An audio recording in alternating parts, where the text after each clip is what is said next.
Assalamualaikum warahmatullahi wabarakatuh. Halo semua, perkenalkan nama saya Eloika Yuanita, NIM 190512140017 dari kelas Sistem Informasi 2019A. Di video saya kali ini, saya akan menjelaskan sedikit materi tentang standarisasi jaringan komputer. Apa sih standarisasi itu?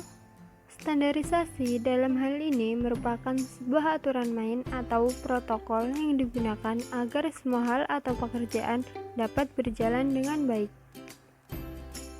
Nah, selanjutnya yaitu tentang OSI dan TCP/IP. OSI atau Open System Interconnection adalah suatu model konseptual yang terdiri atas 7 layer, yang masing-masing layer tersebut mempunyai fungsi yang berbeda. OSI dikembangkan oleh badan internasional yaitu ISO, International Organization for Standardization pada tahun 1977. Sedangkan TCP atau Transmission Control Protocol Internet Protocol adalah standar komunikasi data yang digunakan oleh komunitas internet dalam proses tukar-menukar data dari satu komputer ke komputer lain di dalam jaringan internet. Protokol TCP/IP dikembangkan pada akhir dekade 1970-an hingga awal 1980-an sebagai sebuah protokol standar untuk menghubungkan komputer-komputer dan jaringan untuk membentuk sebuah jaringan yang luas. OSI terdiri dari 7 layer. Layer ke-7 ada application, layer ke-6 ada presentation, layer ke-5 ada session, layer keempat ada transport, layer ketiga ada network, layer kedua ada data link, dan layer ke-1 ada physical. Layer ke-7 ada application layer, merupakan layer di mana terjadi interaksi antarmuka end user dengan aplikasi yang bekerja menggunakan fungsionalitas jaringan, melakukan pengaturan bagaimana aplikasi bekerja menggunakan resource jaringan, untuk kemudian memberikan pesan ketika terjadi kesalahan. Layer ke-6 ada presentation layer. Layer ini bekerja dengan mentranslasikan format data yang hendak ditransmisikan oleh aplikasi melalui jaringan ke dalam format yang bisa ditransmisikan oleh jaringan. Pada layer ini juga data akan dienkripsi atau dideskripsi. Selanjutnya layer ke-5 ada session layer. Session layer akan mendefinisikan bagaimana koneksi dapat dibuat, dipelihara, atau dihancurkan.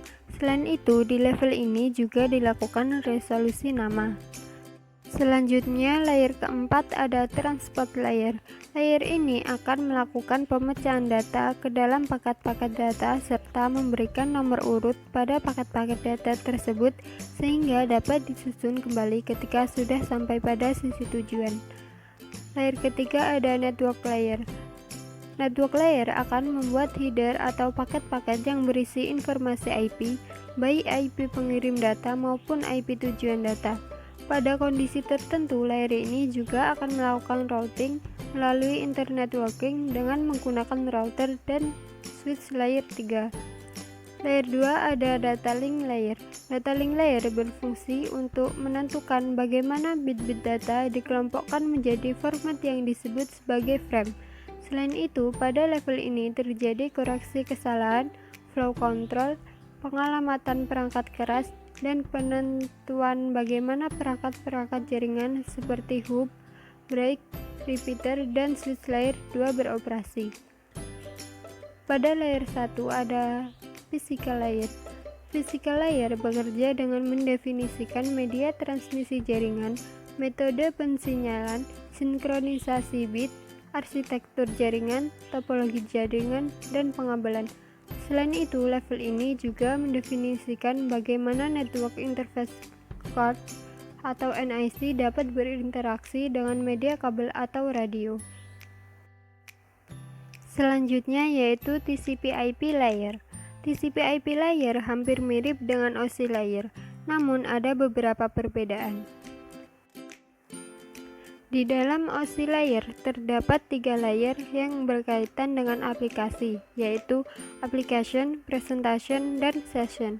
Sedangkan dalam TCP/IP hanya satu layer, yaitu Application layer. Dalam OSI layer, proses komunikasi data di dalam jaringan secara fisikal dimodelkan dalam 2 layer, yaitu data link dan physical layer. Sedangkan pada TCP/IP dimodelkan dalam satu layer, yaitu network access. Dalam OSI layer memiliki 7 layer dalam menjelaskan proses komunikasi data di dalam jaringan, sedangkan pada TCP/IP hanya memiliki 4 layer. TCP/IP lebih populer untuk digunakan karena lebih sederhana dibanding dengan model OSI. Teknologi yang sebagian digunakan oleh kita sehari-hari untuk mengakses internet adalah teknologi TCP/IP, bukan teknologi OSI. OSI mengembangkan modelnya berdasarkan teori, sedangkan TCP mengembangkan modelnya setelah sudah diimplementasikan. Untuk jangka panjang, kemungkinan TCP/IP akan menjadi standar dunia jaringan komputer, tidak seperti OSI. Format IP atau Internet Protocol dikembangkan oleh TCP/IP lebih populer dan lebih mudah ketimbang teknologi buatan OSI. Salah satu alasan kenapa OSI layer tetap dipelajari karena OSI layer dapat menggambarkan proses enkapsulasi antara tiap layer dengan lebih detail dan lebih mudah dipahami. Sedangkan TCP/IP ini terlalu sederhana bila digunakan untuk menggambarkan proses enkapsulasi tersebut. Berikut adalah beberapa protokol yang bekerja pada OSI layer. Selanjutnya yaitu tentang UDP dan TCP. Pada jaringan internet terdapat 2 jenis protokol yang umum digunakan, yaitu UDP dan TCP. UDP merupakan singkatan dari User Data Protocol, sedangkan TCP adalah Transmission Control Protocol.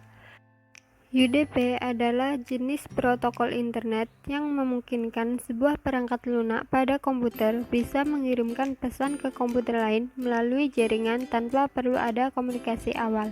Sedangkan TCP adalah bagian inti penting dari Internet Protocol atau IP yang kemudian sering disebut sebagai TCP/IP.